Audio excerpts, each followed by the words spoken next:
Assalamualaikum warahmatullahi wabarakatuh.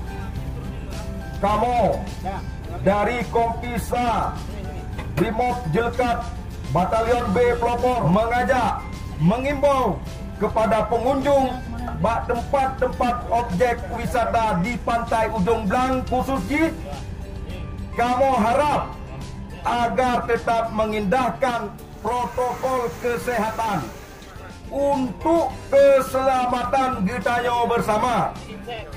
Lagi dianjur oleh pemerintah kita di antara menjaga jarak aman, tak jaga tak pakai masker, baik dua-dua tak pakai. Semoga kita selalu dilindungi oleh Allah.